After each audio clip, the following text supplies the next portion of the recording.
Yo, what's up everyone? It's Andrew Reverb with the Andrew Reverb YouTube channel. So if you guys saw in the last video, I was talking about doing some side hustles, starting some small businesses. Well, I started an arbitrage business on eBay. Here, check this out. So while I was in Walmart, I'm gonna get to a little point though. While I was at Walmart, I decided to go to a clearance aisle, and that would be my sourcing location, or at least my first sourcing location. And I just happened to come across a couple of these items. Right here I got a few plushie dolls. I got some Killer Clowns. I got Pennywise, DVD, Lego movie DVD, a couple Godzilla figures. Totaling, I'll put the total up, the exact total, but totaling is about like $50 to $60. Here's an important fact though. When you're reselling on eBay, instead of immediately going out and sourcing, which is what I did, I mean, obviously it's not the biggest deal, but some of these items are a little tough to sell. I'm gonna be honest with you. My recommendation, see what you have at home first, because I realized after the fact that as I had bought these items and I was coming home and getting ready to list them and everything, I realized I had a bunch of Pokemon cards, like trading cards. I'll show you right now. So got some comic books, some more comic books. That's just a green screen. Got some Game Informers, classic Game Informers, you know, stuff like that. Got some video games here, you know, different PS3 video games that I don't play because I don't have a PS3. Got all my trading cards here, as you can see. Here is all the packaging material I use. Post-it notes, tape, got some notebooks, some backdrops for my green screens. Well, not green screens, but my light boxes, which I made a light box.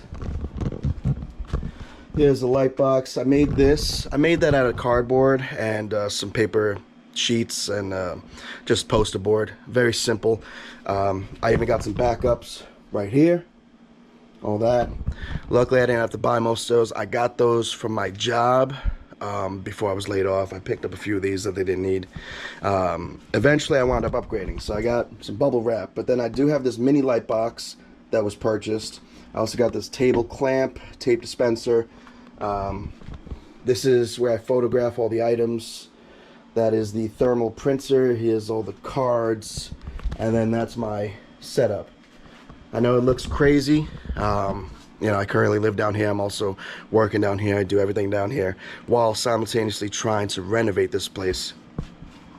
But yeah, I had to have everything here, so I'm just working and sleeping. That's kind of what I was going for. So I have everything set up here. So that's, you know, that's something.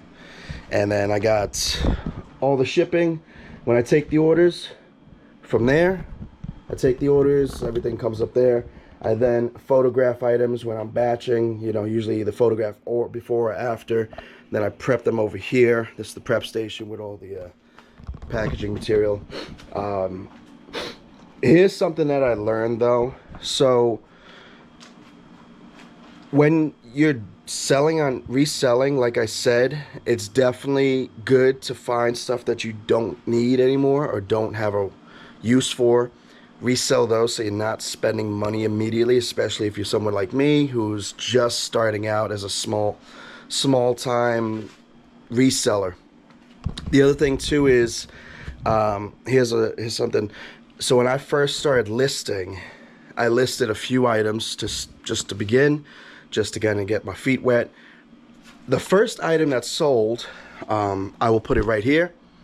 It is the Team Rocket's Articuno holographic Pokemon card.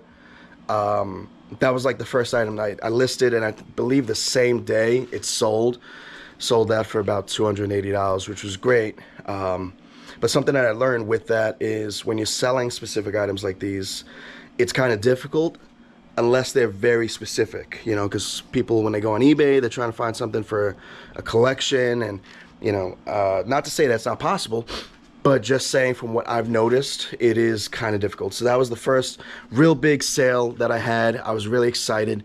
I remember when I got the order for it and I was prepping everything and I was packaging it, I was so nervous and, you know, giggly, and I just like kind of made small mistakes, but they were fixable, very fixable mistakes, but they were small, and that's something to consider. Another thing I learned was when I'm making a sale, is to kind of take my time, make sure everything's prepped, make sure everything's packaged, make sure everything's photographed, because if you make one mistake, it could potentially delay you from getting paid or cause the customer to not want to follow through with the order. Maybe they want to cancel it or get a refund. I remember when I was making the sale for that card, I came into a little bit of an issue. The customer was kind of giving some problems, but that's, you know, that happens. They want to make sure they're buying what they're buying, which I totally understand.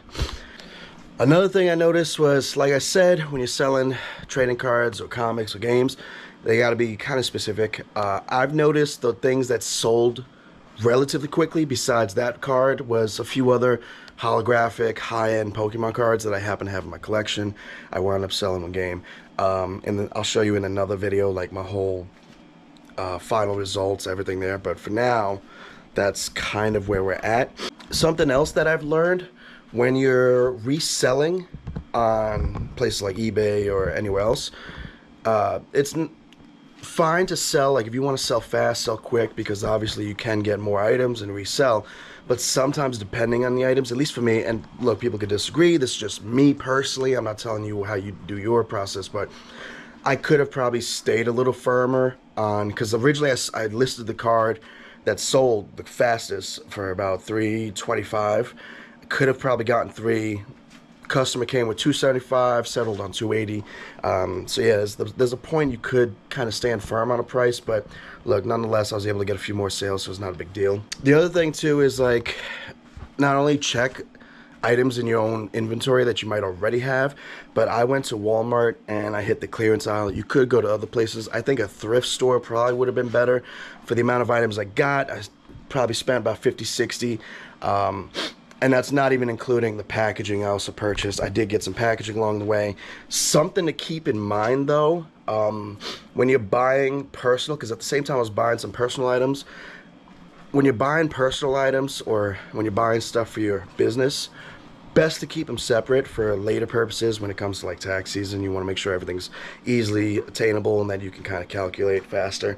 It's not the end of the world, nor is it a big problem, but it's just something to kind of look into. Another thing too that really helps is I've seen a lot of people, I think when I first started this, I kind of wanted to jump into it, have everything ready with the items, the packaging. One thing that definitely I recommend getting if you're going to do this, you can use a printer when you're printing out shipping labels. I went and got this Fork thermal printer for printing out my shipping labels. It's actually really useful. It doesn't use ink. It saves you a lot of money. You just plug it in, set it up, and then you're ready to go. I have it set up and connected to my phone, so when I'm on my phone, I can do everything I need to, print out shipping labels, all that kind of stuff. Definitely useful. I keep a notepad too, so I keep track of certain things. Everything that you see is set up, at least for now, in a way, so when I get an order, like I said, I get the order, pull it up, photograph it, get it ready, prep it for shipping with the packaging, and then I usually do I take photos of the package itself. I'll put that here. You see front and back. I do that just in case for later, so if anything goes wrong, I can show the customer as it ships. It should be in this condition that it left. That's something to consider. I should have remembered that, but almost forgot. Thank God I didn't. What else can I tell you guys? I think that's pretty much it. I wanted to post up this quick video, show you guys, like, hey, this is what I'm working on. In the next video, after the 90 days, I mean, it's been 90 days by the time you guys see this, I'm going to show you the final results, how many items I sold. Now, here's the thing. I want to be clear, and I'll say this again in the other video. This is very casual. I really would like to lock in, but the problem is it's difficult, like I said, with some of these items because they're very specific niche. Not to say people aren't buying comics and trading cards and all that, but unless it's a very specific comic or trading card, it's kind of a little, takes longer to sell. I'm going to continue trying to sell these, and I'm definitely going to push. I think the first 90 days, well, I'll talk about that in another video, no big deal. But anyway, that's kind of where we're at for now. I wanted to just give you guys a little heads up, let you know that the eBay selling, the arbitrage has happened. It has taken place. I am set up. So I'll catch you guys in the next video. I'm Andrew Reverb, over and out.